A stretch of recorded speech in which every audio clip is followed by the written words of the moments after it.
बने चाहे दुश्मन जमाना हमारा सलामती रहे दोस्ताना हमारा. You know, the translation I said about the song is, may our friendship live forever. It was actually, direct translation is, friendship never die. So I add a positive spin on that. You know, the wording has to be. I think that means different things, though. Oh yeah. If it may never end, then it may not be great, but it's just not going to end. But if it never dies, that means that it's alive. And it's living. I should give that, yeah. Right? Like two totally different meanings for the same kind of a phrase. Friendship based on truth. Yeah. Trust and truth. All of that. So, yes. Should we start the podcast? We are recording, sir. You do that all the time. I do. You will catch me off guard, and then you will say, "Okay, the podcast has already started." Yeah. Okay, the podcast is done, and we're going home. And the thing about the podcast is that unique thing about this podcast, I would say unique, because we're trying to be natural. It's coming right from our heart, and there's no such thing as preparation thing. We're gonna quote unquote we will be. So there's no set structure, preset structure. Even though we may have some common topics that we wanted to talk about, but it may go in a different direction. So just all right, Mark. Phuntsok. Yeah, good to see you today. Hello, you too. This is our second time meeting here. It is. Wow. I think it's working out. Working out. It's a beautiful day outside. Yes. In Minnesota, it's like 81, 82 degrees, hot. Late fall, late September right now, when we're recording it, of course. People listening right now are going to hear it later, but it's warm, beautiful, almost like summer. Right. Yeah. Minnesota, we have to really cherish the summer and the sunlight. We talked a little bit about Minnesotan accent last time. Minnesotan. Yeah. Minnesotan. Oh, sure, you betcha. Yeah, sure. Ufta. Ufta. Yeah, sure, you betcha. Do I have a Minnesota accent to you? How do I know? Yeah. The thing, passive-aggressive thing, Minnesota. I have. The people usually say, even though they will not say, they want to say no, they will say, yeah, no. They'll start like that, Yeah, but no. That's great. Yeah, and then they will say, it's not. But yeah, they will throw the yeah, just the how they call it, the postulate, the way the sentence is thrown. Yeah. It's the beautiful weather in Minnesota. So welcome to Minnesota. The weather is nice, as Mark said. The lakes, we have a beautiful 10,000 lakes, right? More than that, but they somehow that 10,000 looked better on a license plate. I think actually we have something along the lines of 17,000 lakes. Wisconsin, next door, has more lakes than Minnesota.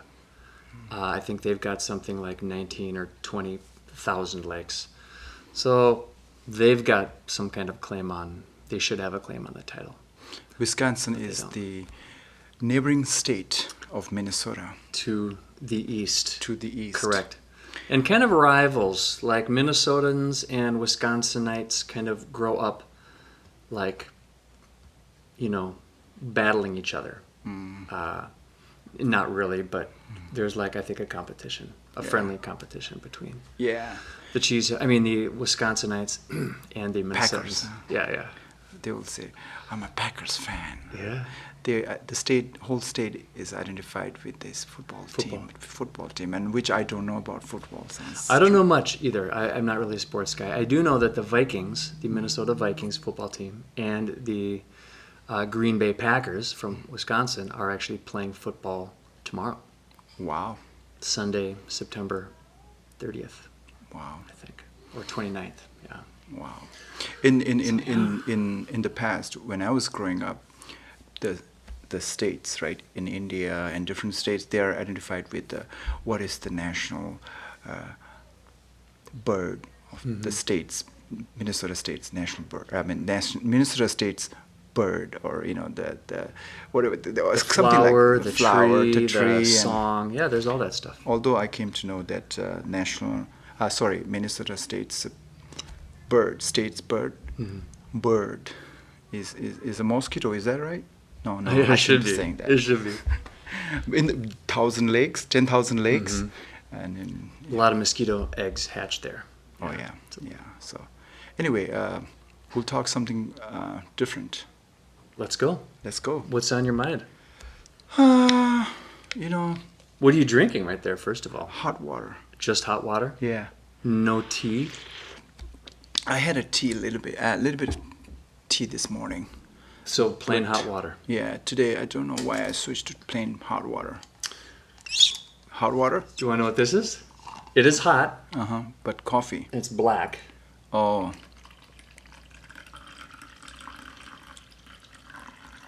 Your thermos, or this reminds me of that that TV, what they have, that soap TV, what they call cereal, MASH. They're all back in the days. Oh, yeah, That military thing that Yeah, they yeah. carry, something like that. You have any questions in your mind that we want to talk about? I don't want. I don't want to be nervous. I don't want you to be nervous. So anything you wanted to start from, that you wanted, any question, anything? No, you just, no. I sound like I'm a professor that you have any questions. Please. I'm wide open. Oh. My mind is a blank slate. Yeah. And not in a good way. Good. No, I'm good. I'm happy to be here with you, Phuntsok. Cheers, Cheers. my friend. Happy to talk about anything that comes into our minds. We talked a little bit about dying or something last time. Dying or dead? Yeah. Dead or Well, you afterlife or you something. texted me middle of the week. I think we had a little talk, and you said, "Hey, any thoughts about this coming Saturday?" And I said, "Oh, not really. I think we should keep it authentic."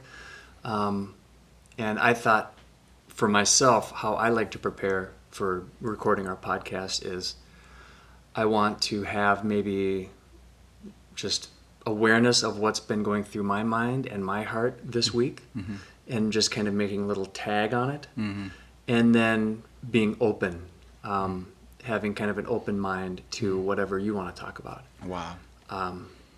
So earlier this week, I was thinking about death,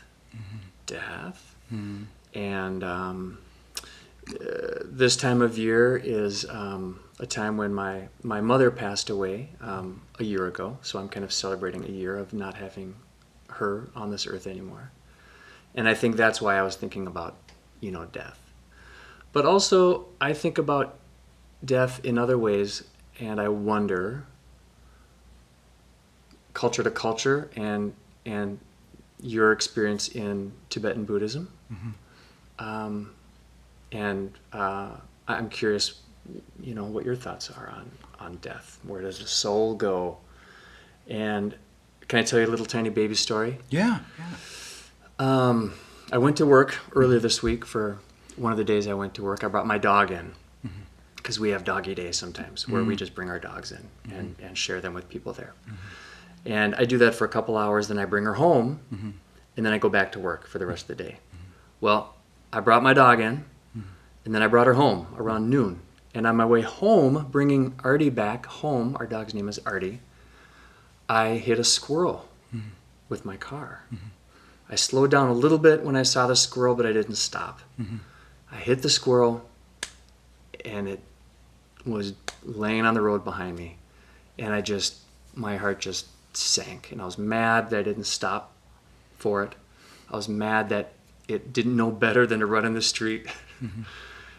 And I dropped Artie off a block away at home, came back, drove back to almost all the way back to work, and I said, wait a second, this isn't right. I went all the way back, backtracked to where the squirrel lay on the street, and I scooped it up. I had a bag with me. I scooped it up with a bag in my hands, and I brought it to my house, and I said a little prayer for it. I said, I'm sorry, Lord, for taking this from you. And I gave it kind of a proper moment, a burial moment. And then I got back in my car and went back to work, did my day, right? But this was, I think, that time that we were talking about what to do, and a little squirrel dying. Not a significant wild animal, but a little being, little heartbeat that I stopped, breath that I stopped, took someone's little, mommy or daddy or brother or sister away. Yeah. And then being the year anniversary of my mom passing, I'm just thinking, wow, death is, like, I don't want to think about it like a bummer because, I guess it kind of is, but it's also, I'm just very curious about it. So thank you for letting me ramble. Yeah, it was when people talk about accidents and death and killing this, died this, I totally feel the same. That I also went through the same experience like that. So yeah, maybe exactly the way you did it. Maybe not exactly as you did it, but kind of like that. I did it too. I prayed too. So don't tell your insurance that, because insurance will go up. I'm trying to add a spin of humor in there because I don't want you to be emotional in this podcast. Oh no, I'm feeling light. I'm feeling good. It's more of a thank you for doing that. Just sparks a question in my head. Yeah, this that if I know if I'm correct, in Buddhism, from Buddhist tradition, they say that our life, this waking life, from birth till the last breath. Okay, till the last breath is one. It's called waking life, right? They talk about. They will say that this is just a transition. Right? We are transitory, migratory, whatever, transmigratory. Yeah. How do you say that? Help me out. I think that's good. Transmigratory beings. So I don't know. I'm using those English words, which I may be totally wrong, but I apologize if that's the case. But this is one transition, that from birth to until the last breath. There's a reason why I said until the last breath. Mm-hmm. And from last breath to another end, which is totally a different phase. That's the second phase. And then from that phase, and there is another phase again, which is, why I'm going to that. So anyway, I'm trying to say is that we think this death is the end of it. Not you, but I'm just guessing that most of the people on this earth will say death, okay, it's dead, now it's gone, then, right? Mm-hmm. Actually, it's a physical death, but actually it's not the final end, so to say. It was just when I said birth to... And this is why you don't start your podcast with a talk about death. Oh, so some other beings... So, for all you making a podcast out there, don't make the first story be about death. Really? Well, I'm making fun of myself right now. Okay. Oh, okay. You want me to go into that detail about what Buddhism thinks? They will say that... Or sometime, we don't have to do it now. Whatever's on your heart. Yeah, so since you brought it up, I brought about this thing. Yeah. So we call it... I sound like a professor here, but it's not intended to be that way. But they call it... let me talk about this transitional period. This life that we have. Until the Enlightenment, they call it. They call it true liberation, which means now you are fully liberated, you are enlightened, whatever you want to call it, right? Mm-hmm. But until that, we go through these transitions. So first is called Kene Parto. Kene means birth, right? It's the first Parto of birth and life. So when you're born, we are in Kene Parto right now. We think this is Kene Parto, so we are in this transitional period, right? Transitional state. Mm-hmm. And then comes and there is another practice of Parto, even though Mark tomorrow will go to work and blah blah blah. You will see the continuity in a different way, but in that, from birth to the to this, you go to sleep, and there's another state, which is called Milam Parto. Milam means dream, and there's another transitional state. You are in a different state. You see, in the dream state, the five senses are shut down, like eye, see, smelling, and all of that. But then there's another activity going on. We'll not go into the depth of it, but it's another. Do you get what I'm saying now? Sure. The different state. There's another state. Third state. They will talk about something parto. Parto means transitional state, intermediate state. So intermediate, birth in between to the enlightenment, right? The third one that I was something parto, which I just touched on, is it's about meditation. Someone who is in meditation, cut off from this, different factors, different extraneous variables will chop, cut. So now you're in a different state. That's a whole different state. So that's what people meditate, and they talk about different, the experiences. So that's a different state. Am I good so far? Okay. And then there is Chiga Parto. Chiga means at the time of death. In Tibetan, Chiga. Parto is a transitional state, right? Chiga Parto is the fourth state where it's a moment of death, and then you will experience different way, because there will be dissolution of the water element, the air element, the fire element, fire in the sense the heat element. A dissolution of the water, air, fire, our energy. The visions and auditory phenomena, all of those will be in a different, dissolving into, the core of other states, deeper states. So that's called Chigaparto. And then the fifth state, it's a very interesting state actually. It's the Chunyi Parto, right? It's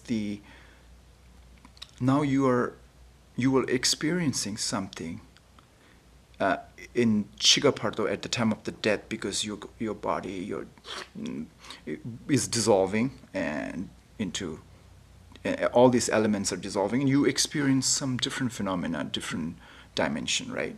Based on your activities when you're living, your karma, your all of that. I can. Yeah, there's a lot there. Yeah, so karma, I can touch on that one. There's a lot there. But then the interesting one was the Chunyi Parto is, if you have a good karma, you have a good experience, you have left a good imprint on meditation and reflection on these practices. Chunyi Parto is, there is another state just before you are born, the next state. Between that, there will be a Chunyi Parto where you have an opportunity to be enlightened in that state. That's very sensitive state. Those who are really good practitioners of a Buddhist, not just Buddhist, but any denomination, who are true to themselves, very all of that, right? Wholesome and all of that. They, like a mirror, they get this becomes so luminous of who they actually are, right? That's transitional state. That's where you will decide. You will influence. Okay, where are you going, right? But then, based on the deposits, you will go to the next one, which is Siba Parto, which is the sixth Parto. It's becoming or transmigration, which is meaning now you will come to that kind of realization, or where you will be reborn again. So if you have a tendencies like vengeance or anger and all of that, and they will say you will be born as a snake. You will feel like, oh, okay, so I want to go into this, and then finds out you are impregnated or something. Like if you are, you have a good karma, you will be born as some good, in a good family, good parents or good good social setting where you will be gone. So I know I went through this, but let me run this to run back what I said. So first parto is Kene parto. Second one was Milam parto, which is Kene parto is the first parto, birth and life, and the second is the Milam parto in the dream state. Dream state. It's the third one is the Samten parto. It's a meditation. In state of meditation, there's another dimension to tap into. The fourth one is the Shiga parto. At the time of the death, then another state you can tap into. And then the fifth one is the Chunyi parto, where the luminous, you have the opportunity to be very luminous in the luminous state. Some kind of a clear light, we will see, right? There is an opportunity. That doesn't mean that you and I will be guaranteed to that, but that's what Buddhists say. I'm just parroting, giving. And the last one is the Sibba parto, where you will be born again. So why I ran into all of this is because even though we will say, oh, okay, we'll talk about death, and we only touched on one phase there, and that's during the first phase of the death. That was, we were just born here, this state. In this state itself, there's lots to ponder and delve into to study and learn. So, and then I was talking to you about, I take the opportunity of sleep state too, in the dream state, which is my favorite topic and which is my favorite practice amongst all of that. Sleeping? Sleep. Sleeping. I like sleeping too. I'm really good at that state. Sleeping. So I know Mark is yeah. So that's the people. I hope the audience is not getting bored, but these are very interesting topic to be exploring and studying because these wisdom traditions have very unique approach of attacking, exploring life. We only explore about what is this, right? You want to be, but they went deeper into that. So when you talk about one state, about dream state, it's a whole different state that Western contemporary psychology or science is beginning to explore. Not that I'm trying to campaign Buddhism, but advertise Buddhism, but actually I can show you a book that I'm reading. It's called Tibetan Book of the Living and Dying. I read this before. It's called Tibetan Book of the Dead, another book. Tibetan Book of the Dead by Robert Thurman. English translation will be good to you because he has written. Yeah, the Tibetan. I wouldn't be able to read that. You won't be able to read that. I would not be able to read the Tibetan. No. Yeah, Tibetan language one. Yeah. Tibetan Book of the Living and Dying is by Sogyal Rinpoche. Actually, the original book is from Guru Padmasambhava. He's a great yogi, great enlightened being, traveled from India to Tibet. It's a very interesting story. So he actually was invited by the kings of Tibet pre-1959, before the Chinese occupied Tibet.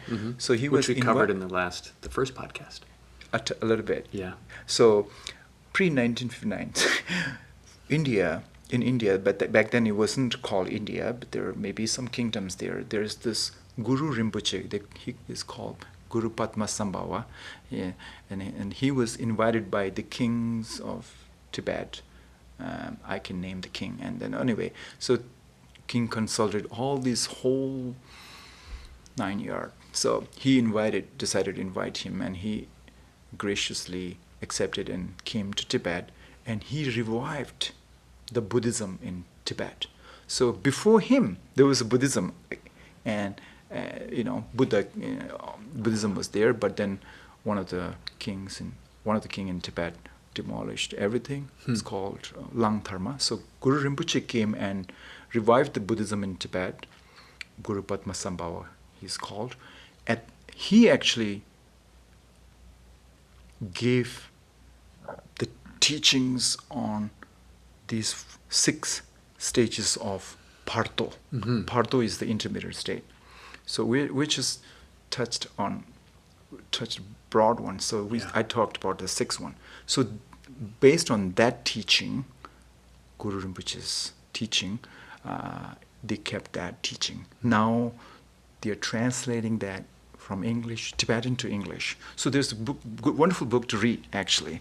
And I read that book way back in in Nepal when I was young. A little squirt. And I just had tears all night long when I read it. Really? I couldn't sleep. Yeah, I was reading the first two chapters. Tell me about that. I couldn't sleep. I just like, what a waste of my life. Holy cow. And I was, until that, I'm not against spirituality per se, but it didn't hit that bullseye, right? Yeah. So what, you have a question for me? No, I'm fascinated by you as a child reading this book and crying. That was 2 weeks ago. I'm just kidding. So it was when I was young. So And we're going, sir. yeah, just to piggyback on what I was saying is that when I said I had tears in Yeah. the middle of night, that tears so soaked my pillow. And anyway, so what I went through is that I had this sense of, I felt that every education or degree or diploma that I'm trying to get or I'm achieving is an award for developing more sophisticated ignorance. I meant to say is that it reinforces a habit of seeing the world through a certain lens. That the real thing is more than that. Mm-hmm. When I reflected on death, when I read the book, Tibetan Book of the Dead. So you felt like the other pursuits that you were chasing, Mm-hmm. degrees, knowledge, written information, did not mean anything at that moment. You realized you were chasing the wrong thing. Yeah, Is that right? Those are necessary to just to make a living, Yep. exist, you know. And to create a common language so we can talk about things and we know Yeah. the facts. Like it's good to have a common ground, right? Yeah. With psychology or Yeah, it was good. religion. Yeah. But beyond that, if like that's what it is, that's an empty bell. That doesn't mean anything. It doesn't go anywhere. It doesn't take you anywhere spiritual, right? Or it's not a carrier for your soul. It's a carrier for your mind. But we need both of our minds and our souls to go someplace together. And maybe at that moment that was, yeah. Good. Thank you. Because you studied, backtracking to our first podcast, you studied, and maybe a conversation we had beyond that, but you were looking at like psychology, but not like Freudian, Jungian psychology. I did read. You did read that? Yeah. I Okay. actually at one point I was fond of psychoanalytical, Yeah. which you will see a little bit in me, but Carl Gustav Jung. Okay, Jung. Yeah, you said Carl Jung. Yeah. Yeah, He was he's- big into the dreams, which is your his- favorite state. His collective unconscious and all of Yeah. that was very fascinating. But then, when I came across, I'm born Tibetan, but didn't read too much about Tibetan Buddhism. So when I studied Western science, and then when I went back to read more about Tibetan Buddhism and the Buddhism in general, then I said, oh my goodness, what I'm doing here. Huh. The things that I really wanted to learn, everybody has their own quest, right? Quest for serenity, quest for more knowledge, all of that. So my spiritual quest, or however I wanted to you explain it. So that's just sitting on the tip of my nose, right? So it's right there. So I just said, forget everything. So I just left my job, my whatever I was doing. I was a school teacher for many years. So I like to teach science and math. I was so passionate about teaching those concepts about science and all of that. So then I left everything and I just went out to to India, Nepal, and Tibet, and that's how I crisscross India, Nepal, Tibet. I just crisscross. I shouldn't say by hiking or such, but stopped wherever I could stop and walk, and then I take commute. I mean, take a whatever bus or whatever train So or whatever. like I needed an ascetic lifestyle. Kind of like I have a lot of stories to share, which I have a lot of mystical, magical moments happen, which if I started explaining, I mean, sharing that here, and my reputation that I have earned for being very logical will all be gone in this podcast. So I don't want to sound very. Yeah, this is that's. Wait, we're supposed to be building a reputation here? Uh-oh. Hold on, let me think about mine. Okay. Yeah, and scene. And then I'm not advertising those books. Then when I mentioned the books, actually, some of the books that I mentioned is not. Those are translations in English available, but the original text is deep. It's rooted in those 2,000 years ago, or somewhere 500 years ago, or something like that. I personally like to be. My approach is very eclectic. I'm no denominations, or what do you call it? How to say that? I like to learn from Religions. Religions. I don't mind studying Buddhism. I don't mind studying Christianity and Hinduism or Islam or all of that, or any culture. Or there is no non-religious in sect too. So I said too much. I'll give the floor to you. I was just going to say, what else do you want to talk about, Phuntsok? Well, thank you for that that brief overview of how you were pursuing the shedding of informational knowledge in pursuit of a deeper understanding of the world. Is that right? I don't know. Understanding of life. Okay. The phenomena. I want to hear some of these stories about your ascetic life, the mystical pieces that you say will discredit your logical reputation. So there in India, as a I don't know where should I begin, but do you want to save it for another podcast? A whole episode about discrediting Phuntsok's. I'll touch a little bit on how I kickstarted this thing that you just asked me that. So went to school, college, science stream, right? Approach all of this. So I left everything and I just took a backpack and the Lonely Planet guidebook. It's one of the popular guidebook for tourists, for travelers.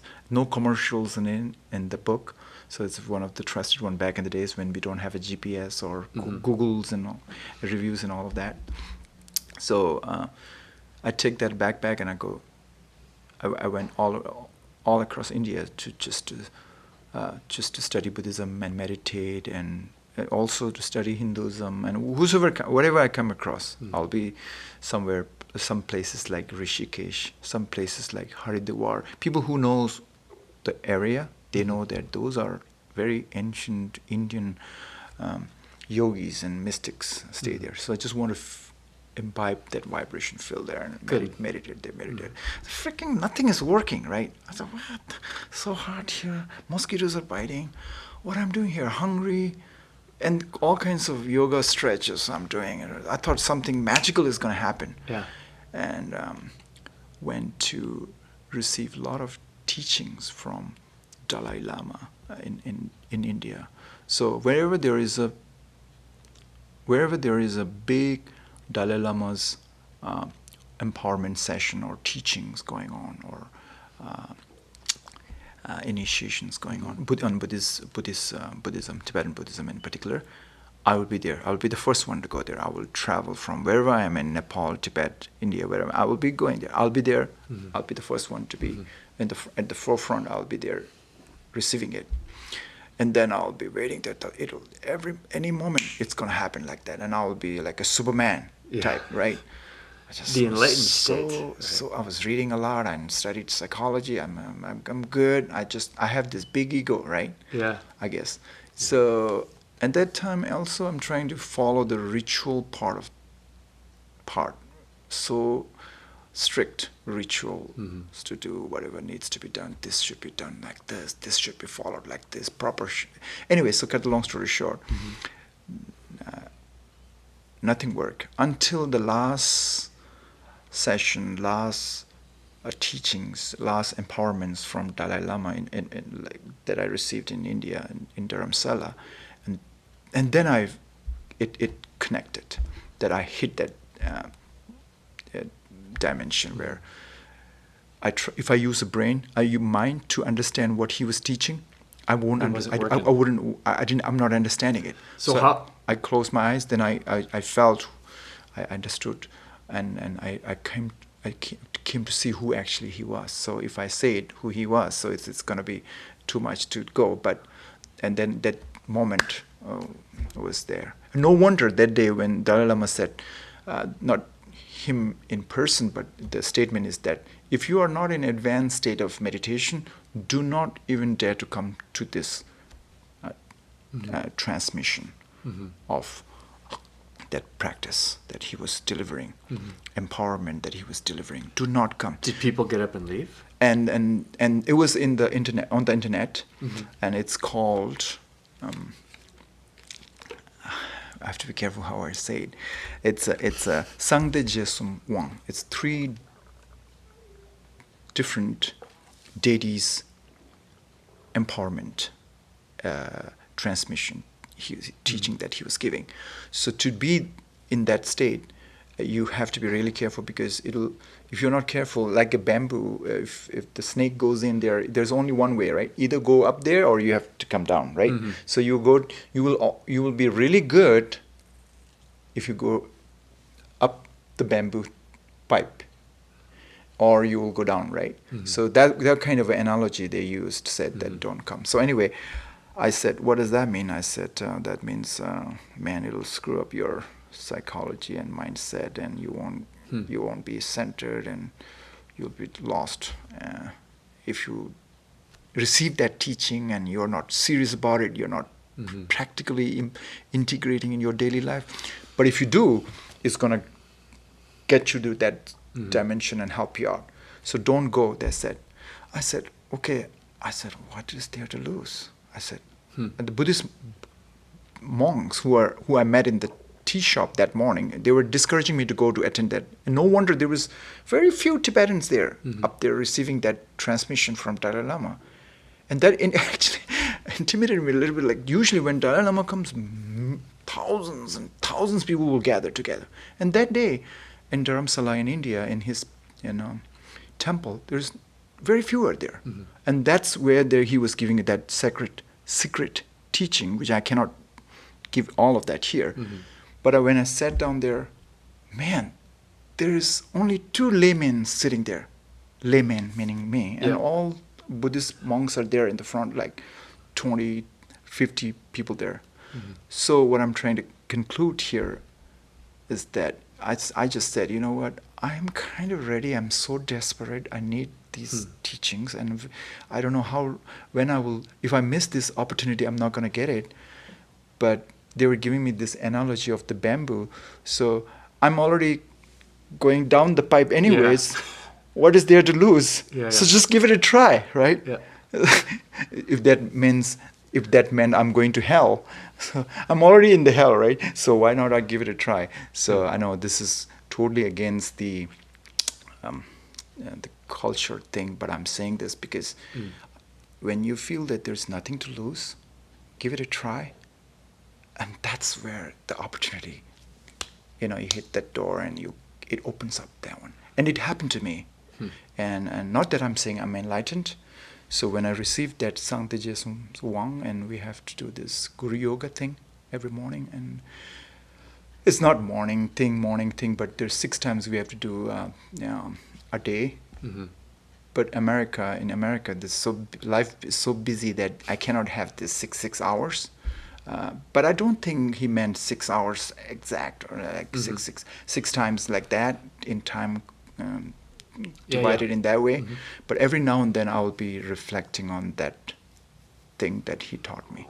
So I'll be really grateful. I don't know how Tibetan's life will be in the exile without His Holiness the 14th Dalai Lama.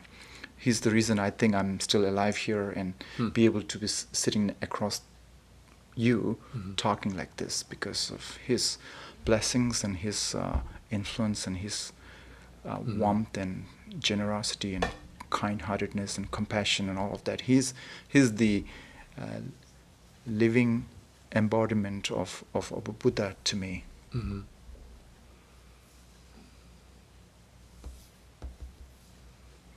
So it's your turn now. There's a pause there. There was a pause there. Yeah, I went into that because of the spiritual or ascetic part that you touched on.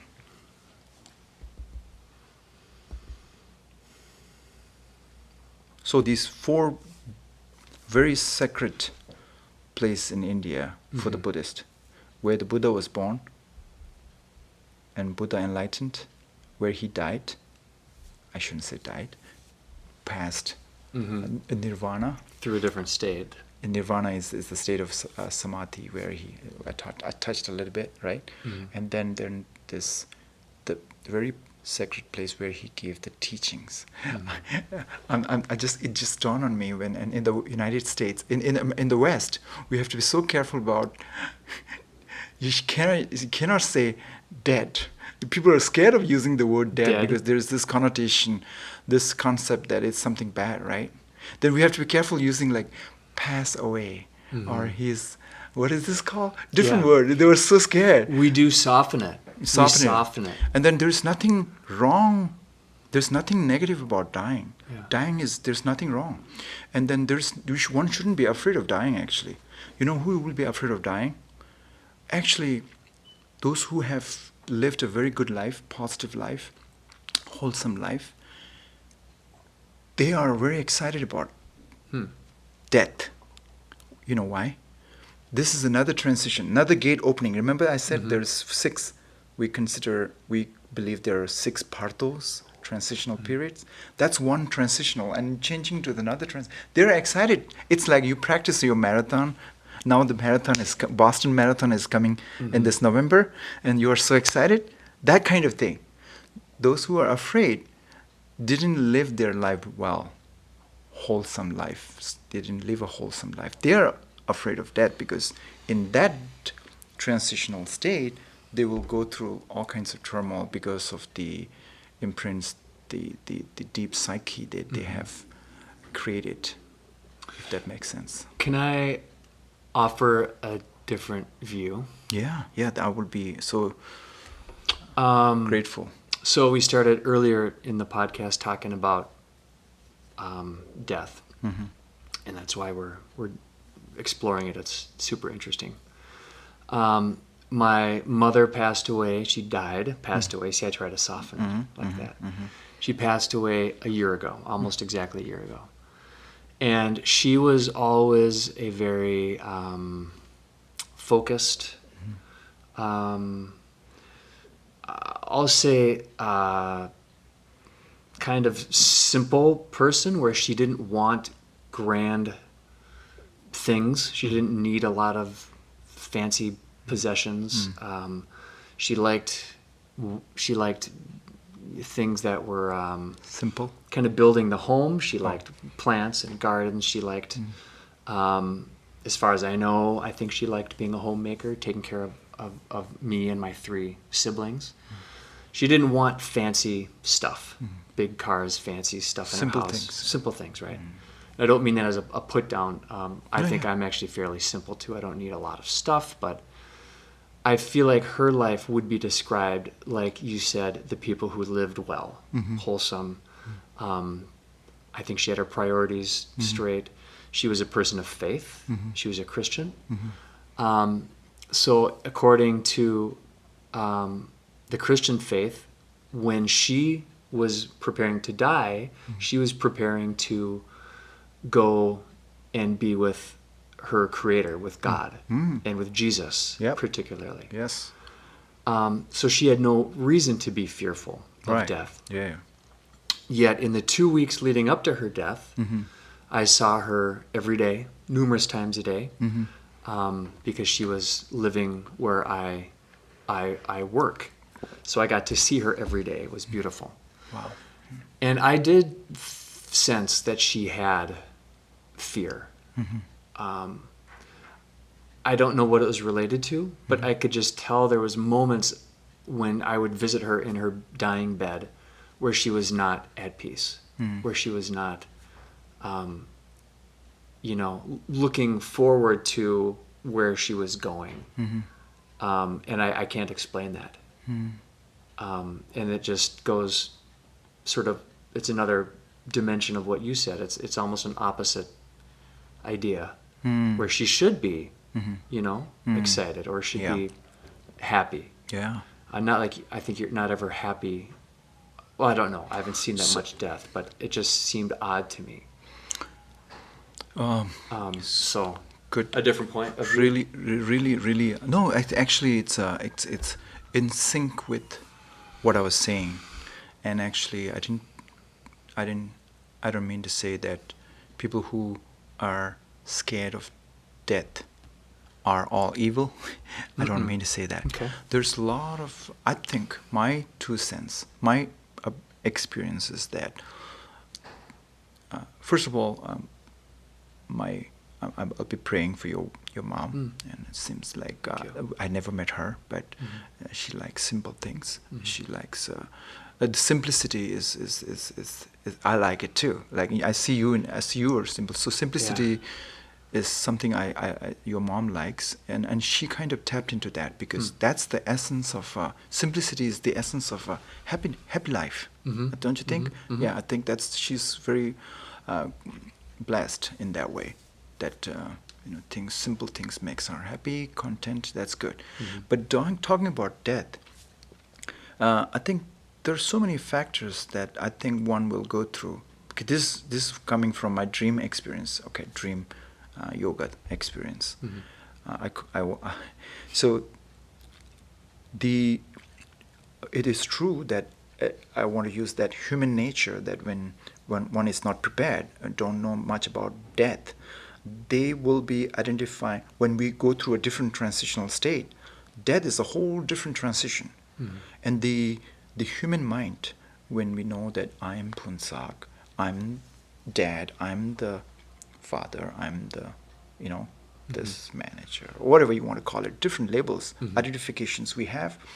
When we lose that identification, when we don't have any identification, when we're losing that, that's the most fearful state. So when we are dying, it's everything we identified with, is all separated. It's separating. It's you're losing that. So, okay, where I'm going into? It's like you're going in a tunnel with no GPS and maps, and you have no control of that. And then all these different elements dissolving gives you a different. I'm not dead yet, but that's what the book says, that you will experience whole thing. Yeah. So she may be going through losing the attachments that she has, like she's losing son, she's losing family, she's losing the good lives that she has. So maybe she's so attached to her loved one so dearly that when she knows that she's losing all of that and losing that thing, and that's the separation is the one that I think is a long shot again. Yeah. I think another aspect of it is there was what I learned about watching my mom. What I learned about death by watching my mom is that it's very physically painful. She had a disease that was destroying her mind, and eventually that destroys the mind's ability to control the nerves and the functions of our organs, our heart, our liver, our kidneys, our lungs. And it was very physically painful for her to be dying. Yeah. And that was new to me. I guess it seems like such a basic thing to be a truth to recognize, but it didn't really dawn on me before I watched her physically die. And I explained it to people kind of how you just said, where I felt like her mind and her body and her soul were separating for that journey that her soul had to take to where it was going. Okay?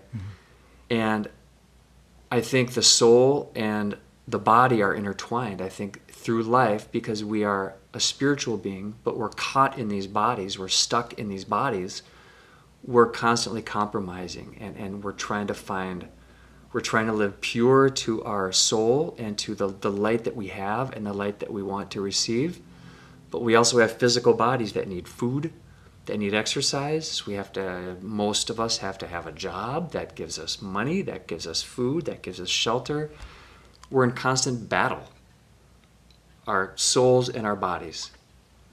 And I feel like through her life, maybe all of our lives, they were intertwined. And now she was dying and they had to come apart again.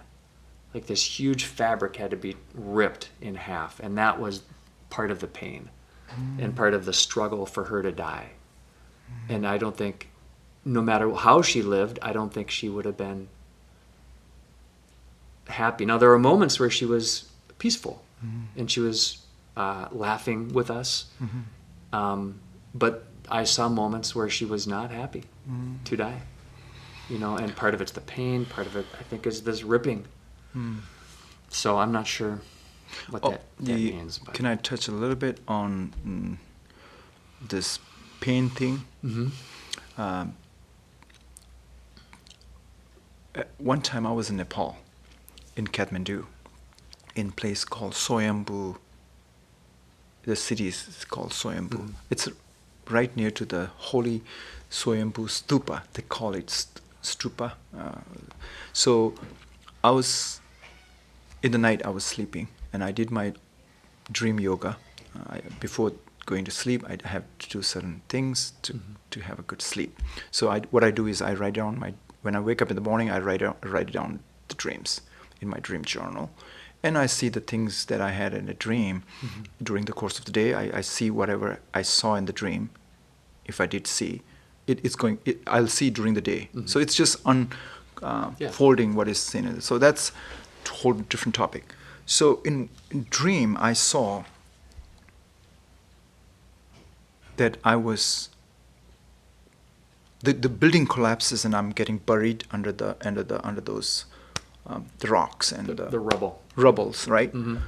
And then it was painful. It was scary. It was tragic. In your dream. In my dream. Yeah. And I just said, and then it hit me like, who's shocked? Who's traumatized, right? Who's in pain? Who's in panic? It took me to my meditation state, right? And then I just realized that, okay, the fear is because of the mind. Mind has images. The thoughts that I have is all about, like, hey, Phuntsok, I'm losing this place, this house, this belongings, things that I'm attached to. I'm losing that. I says, okay, I'm more than that, remember, Phuntsok? I'm not the mind. Like, say, it's my car. Yeah. It's my car. I'm not the car, I'm more than that. So I'm not the car. Yeah.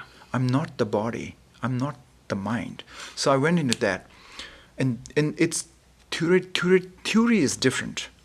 Practical is different. So I know I do that in meditation. So I went to that mode. And and my breath was normal. And then I saw that through the rubbles, I was not panicking. Under the rubbles, I was not panicking. And first I was suffocating, and I had that. I've every experience, real experience that I could be under the rubbles if the building collapses or have an earthquake. And I keep having this dream again and again. So I left because I have to leave, right? I have some reason I have to take off flight to USA, and then the next time I know, there was a major earthquake in Nepal, and that was the epic earthquake, 7 point some Richter scale or something. Not that I'm saying that I'm a great seer or something. I'm a holy being or something, but it's a true experience that attachment. The more attached one is, during the course of life here, the more panic one experiences at the time of the death, because it's obvious, because you will be leaving, and when you die you cannot take anything, right? So learn to meditate on detachment. That's why they say we'll live this life as this life is real, but knowing that this is not real, that it's impermanent, it's going to go away. That's the duality that I was talking about. Yeah. We have to have both, right? See, how to hold on to both. No, hold on to both in a way that if things you lose, can let them go. It is meant to be. So she did the best that she could do with her life, and now you have to do the best part that you have to do with your life. So we all have our karma and roles to play, and then my Buddhist understanding is that you're meant to be born to her, and she's meant to be the mother of Mark. So between two of you have this time span that you have to spend together and create this experience, and you had that. You played the best role. I love that, and I appreciate that. And then that's very where much. that's where it's not the end of it.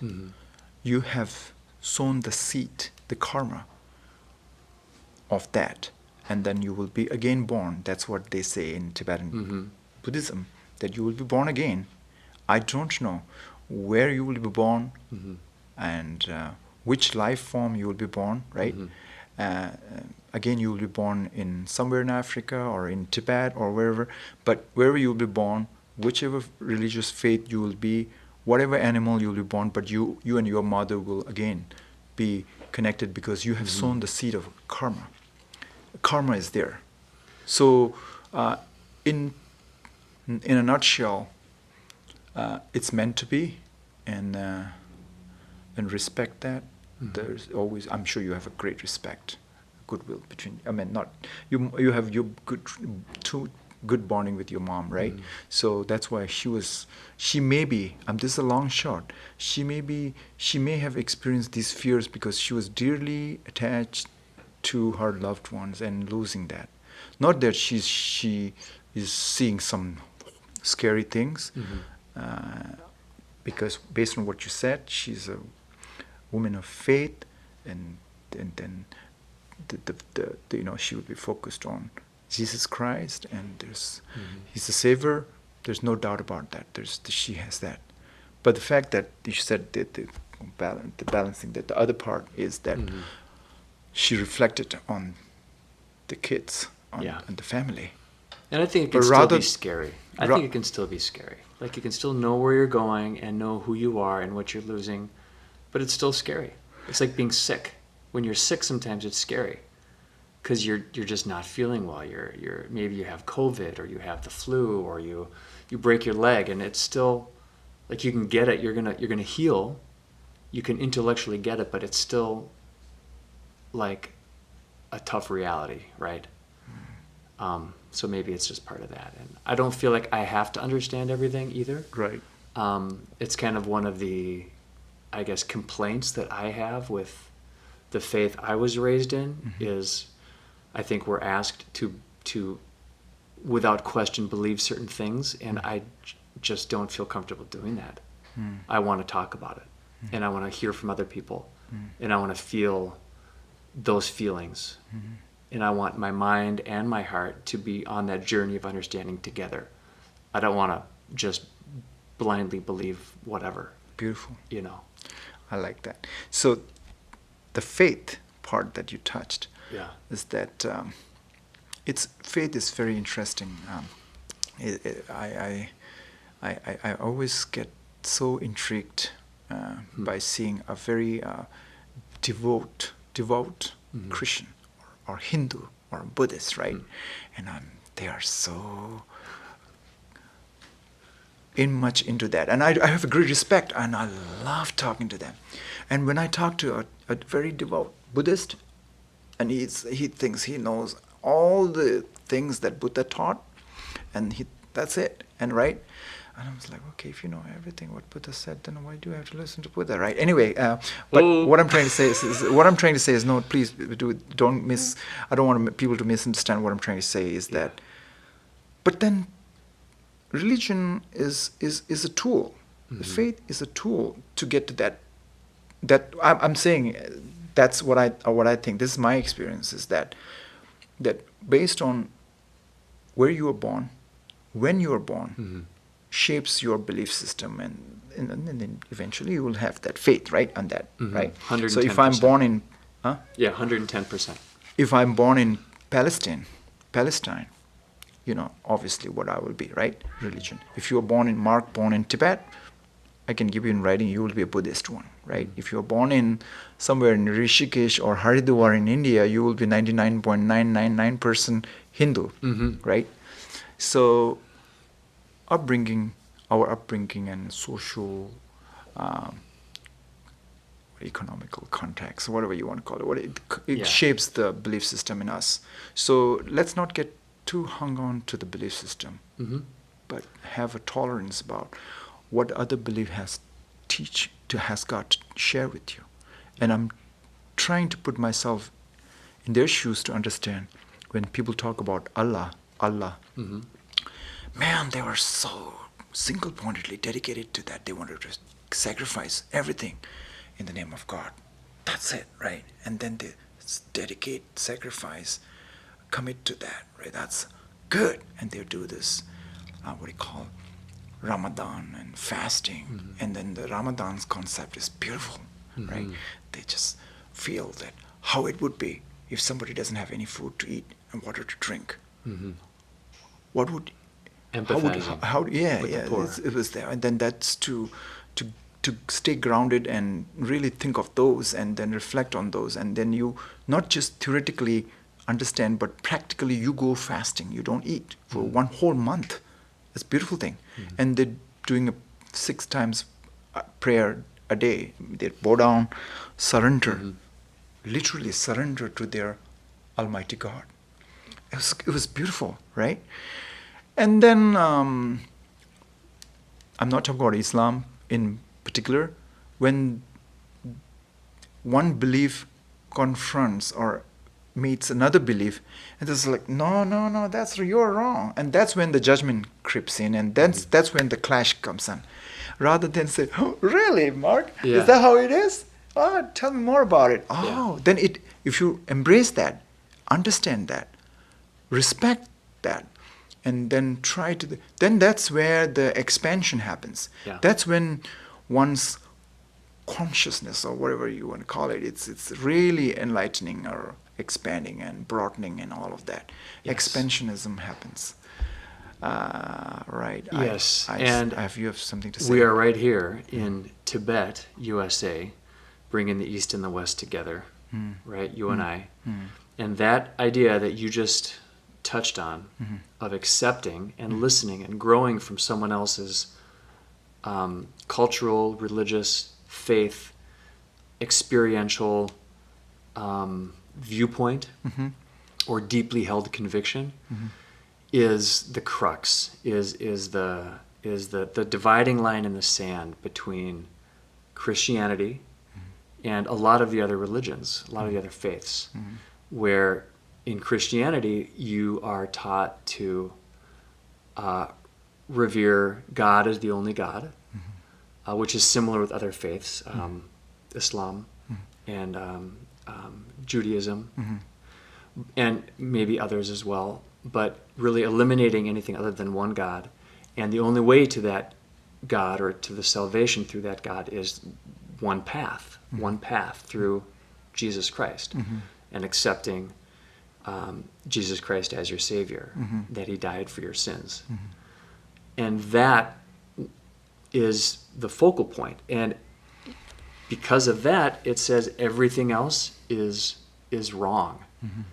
And that's kind of the beginning of my journey, where I just can't make that meet with the rest of my mind and the rest of my life, that I want to know everything that other people are saying. Because how can it be that, like you said, where you're born and when you're born is going to dictate pretty much how you're going to believe?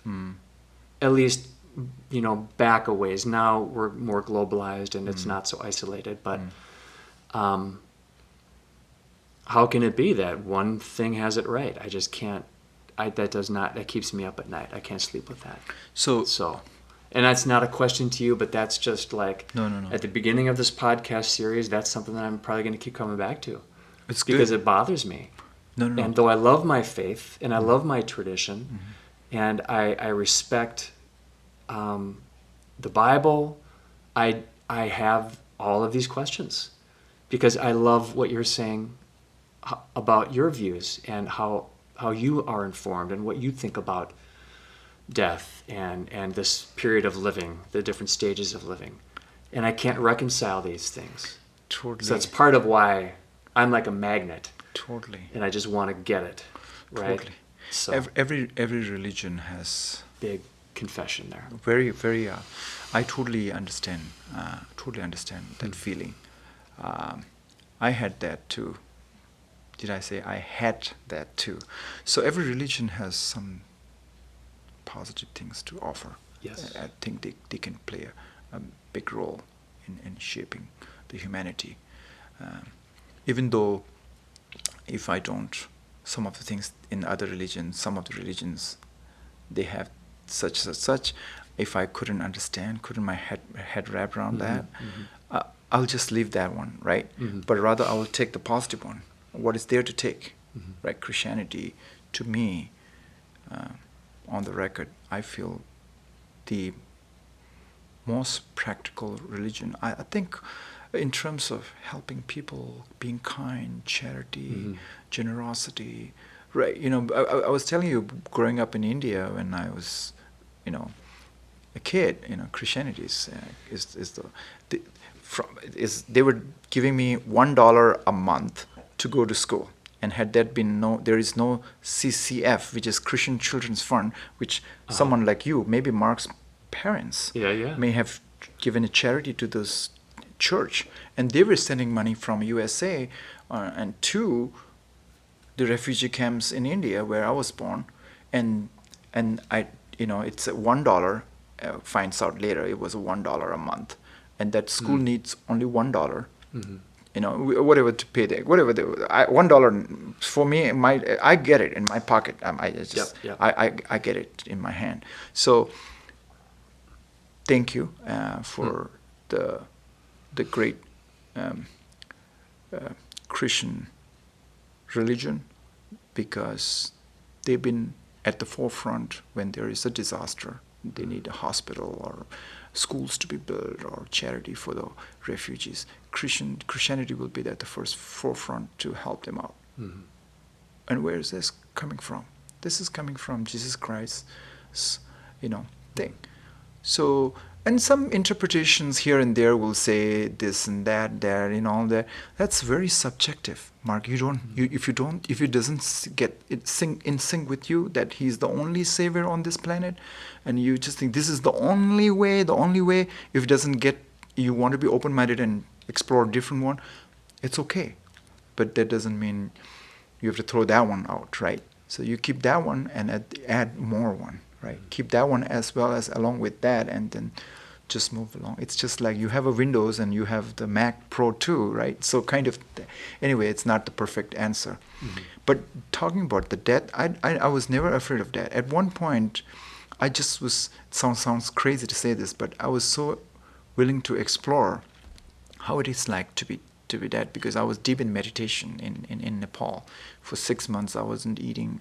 I was eating, but I wasn't meeting anybody. I wasn't, so nobody talk. I wasn't talking, no internet, no phone call, and fasting as every now and then, but then retreat. solitary retreat for 6 months. That was the best part of my life, looking back. Really? Yeah, best part of my life is 6 months of retreat, close the door, nobody. So vegetarian at the time. Mm-hmm. So even somebody offers me a food for lunch or something, because the doors will be shut, but they will leave the food and they will go. Mm-hmm. And the person who cooked that food with the anger and all of that, it disturbs my meditation the next day. So rather I will have a simple food that I cooked and eat down, because every atom in that food has carried the vibration of the person who's cooking. And when I ate that, I felt the reverberation and the flickering of, so it's too much. I know your body is scratching here and there, but I went to quantum physics, so too deep into that. That's what they say. If you offer a water to sages or saint in India, they will sometimes walk away not drinking that water. You know, the water is one of the whatever the food or water is such that it will easily absorb the energy. And then when you drink water from the family that is offering you, it will ruin their practice. So they will rather walk away. They will feel like there's the poison in there. And they're not worried about offending the person that gave them the water. The person who will walk away will easily or will automatically understand that I need to fix myself, because the great sage, the saint, didn't drink my water. What's wrong with me? I need to go and contemplate and be more. That kind of a mirror-like projection, they will give it to the one person. So I'm not the one like that, but I just wanted to say that at those days when I was doing a retreat, I just felt that, let's figure out this death thing. I didn't do any suicide, but it's not a suicidal thought, so don't have to call 911. I won't. So it's actually, I just had a glimpse of that, and I just say, oh, okay. So because I've been, every night when I go to sleep, I just prepare myself. When I go to sleep, I would be so excited to go to sleep, because that's where the fun moment happens. The real psychology is in the sleep state, the dream state actually, and then it's uncovering all that imprints that I have in my deep psyche. It's coming out, and I have to witness, not to lose track, and be mindful and watch that. And between 1 o'clock a.m., 2 a.m., 3 a.m. is the most powerful cosmic hour of the whole day, 24 hours. Because those times, for me, maybe it's just me, is very, very, very, very powerful. If I have to be in the dream state, and that's where my dream will come. And I usually wake up by 4 a.m. anyways, so that's me. So that's why we're never going to be roommates, because it's too early. Right. I have a little bit. I just wanted to explain about karma thing that I've been saying. Please, you've got a notebook for. I just wrote it down so that I will be able to explain to you. For the listeners at home, Phuntsok is pointing to a notebook that he's had in front of him the whole time. Yeah. But karma. We've been too absorbed talking about. What is karma, right? Death. What is karma? What is karma? Because I've been saying karma a lot, and I just wrote it down. This is my own thing. It may not be the Wikipedia dictionary. Karma is individual force, right? And it's transmitted from this existence to another existence, I believe.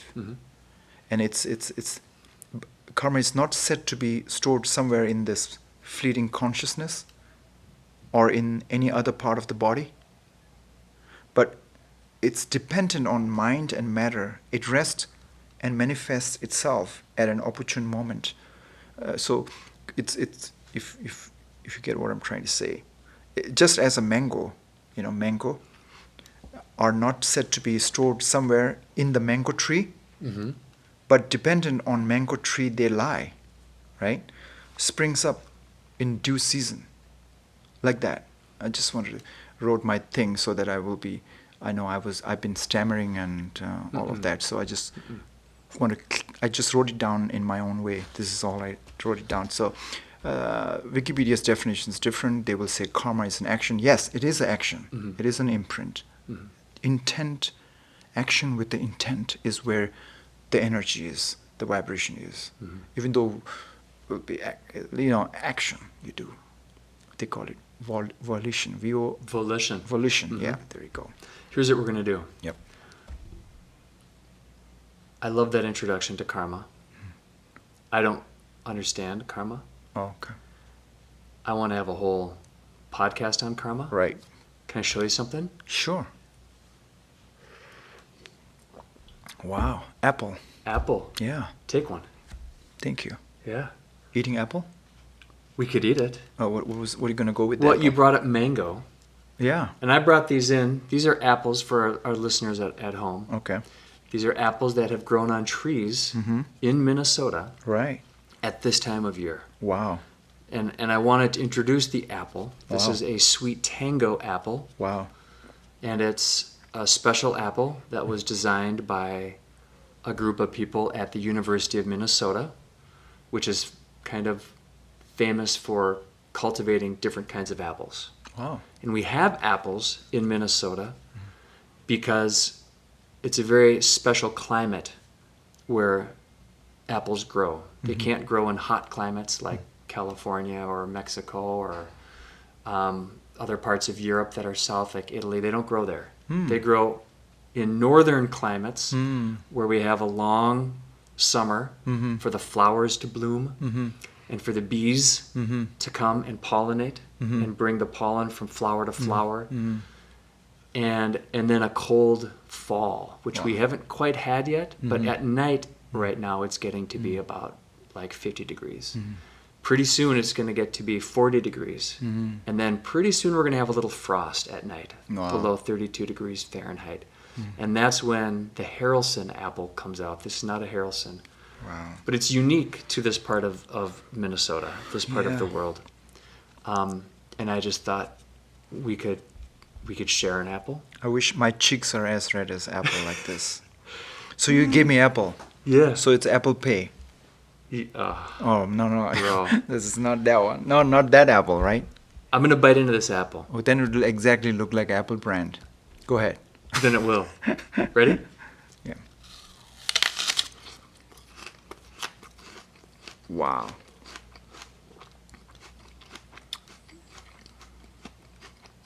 It's tart, a little sweet. It's very crunchy. It's a firm apple. The skin is reddish with little yellow and green flecks on the bottom where the flower grew. And the stem is still on it where it hung on the tree. I'm holding it by its stem right now with a bite. It's delicious. It's a taste of Is fall. your favorite fruit? One of my favorite fruits. Okay. My wife loves apples, Minnesota apples, and she taught me that the apple is the kiss that nature gives you before sending you into the dark winter. Man, that's good. Is she a poet? She is a poet. Oh, good. Yeah. The way she said it was beautiful. It is beautiful. What did she say about moon? About the moon? Yeah. I don't think she's told me yet. She's waiting until I'm smarter before she tells me that one.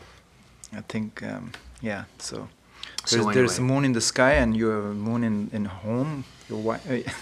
So, oh, that's good. Thank you. I'm gonna save this and eat it later. Please do. Yeah, because if my mouth is too sweetened, Then your words will be too. No, they'll be actually, too I'm nice. already too sweet, so I don't want to be You're very sweeter sweet, than Phuntsok. yeah. You yeah. are. What they call it, the rich man's illness is diabetes. I'm not diabetic, but it was a good one. Thank you. You were saying that you For were a paying millionaire in fair- the last fair. episode. Are you still a millionaire? It was just by heart, yes. Yes, Yeah, of course. people have different interpretations. People judge or gauge their richness with the money they have and the house they have, the car they drive. I gauge it, measure it by how content I am, how happy I am. My relationship to those is different. I need it, but I want to use them, but I don't want them to use me, kind of thing. Even my mind, I don't want my mind to use me. I don't want my memory to use me. I want to use my memory to come to this place, even though today I'm a little bit late. My deep sincere apology to this. But yeah, good one. How did we start the podcast this morning? Oh, we started with the song, huh? I just was grateful. Recorded, yeah. I just feel grateful that you have the patience to listen to me and taking the time to. I'm a very patient man, Phuntsok. Yeah. You are teaching me that. Oh, thank you. Last time in the podcast, you said, "Do not apologize." I thought you were gonna apologize with the grace or something, but I just Why did you say that? I'm a believer in apologies. Okay, you want water? Oh, I've got some here. Here, it sounds like this. Yeah. I'm a believer in apologies. But I think I was playing a character when I said that. I was being the brash American. The ignorant American. The pig-headed American. Which I can be sometimes. I can admit that. Man. But... Interesting you said that, because you can say that. Go ahead. Because I can say that. I can say that about myself, you mean? No, as a culture, and Americans are very open-minded. And you can say that, and Americans will laugh about it. But some cultures, you cannot say that. And I'm afraid if I say the same thing about my culture, my people, there will be social backlash tomorrow. I'm afraid. I don't know where it is going to go, so I'm not going to take the chance. You mean for the 4 people that are going to listen to this? So that's the thing. So when you said I'm American this and that, because the culture is such that they can embrace it. That's the beauty of America, is that you can talk about it, you can say what you feel, and it's cool, right? To a fault, I would say. To a fault. But in some countries, I can talk about India a little bit. I have great respect for that country where where I was born. Very conservative in a way, and we're going there sometime. Hindus there, great respect for them. I generally do Buddhists there, but it's a very developing country. It's going to be really good, very rich country soon. It seems like the way it is going, but economically, what I'm trying to say. But culturally, it's very conservative, especially back in the days. I haven't been to India for the last 15, 20 years, but back then, very conservative. I mean, you won't see people romancing on the streets, right? I mean, you romancing. That is an old-fashioned term. Cannot Phuntsok. in India. You cannot dancing and romancing and prancing. You cannot kiss on the road, but you can piss on the road, kind of thing. That kind of. Where I'm going with that is that conservativeness is so there. So, but then every country has its own paradoxes, right? Yes, well said. Here's the question. Yes. 2 questions for you, Phuntsok. What should we talk about next time? And how should we say goodbye to our listeners today? How do we say goodbye to the listeners? Mark and me are exploring this journey of life together through this podcast, and we have listeners there. So please be patient with us as we explore and deeper into this conversation, and trust us, we will make this podcast very interesting, if not very enlightening, but with fun. We have some commonalities here. Mark is a great singer, musician. I was watching his YouTube. Didn't go into the depths, but you have some. You didn't say you were trying to be humble here. Humility. You didn't say much about your talents, but I'm the one who's bragging, and I'm not, But Thank you. we'll be Thank you very much. we'll be talking more about his music. The podcast will cover about songs. Podcast. I have a Okay. lot of questions, so more to come.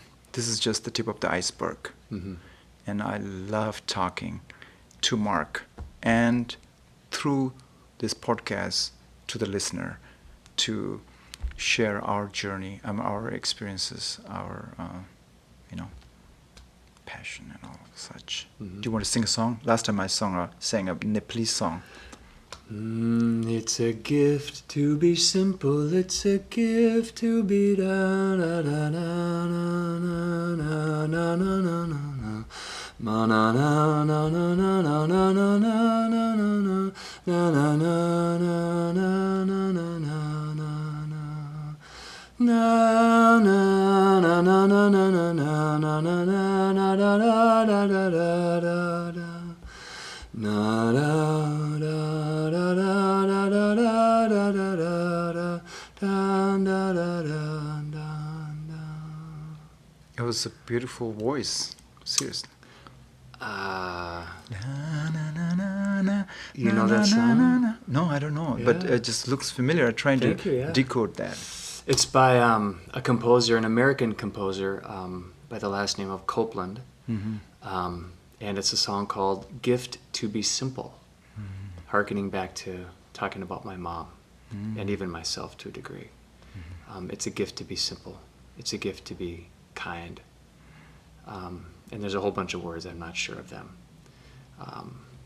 But the idea is that when you're simple and you're living life every day and you're not looking forward too much, you're not looking backward, you're not jealous, you're not wanting something else, that the pieces of life will fall into place around you and protect you as you hold on to the single truths that are available to everybody, like love and friendship and a good apple.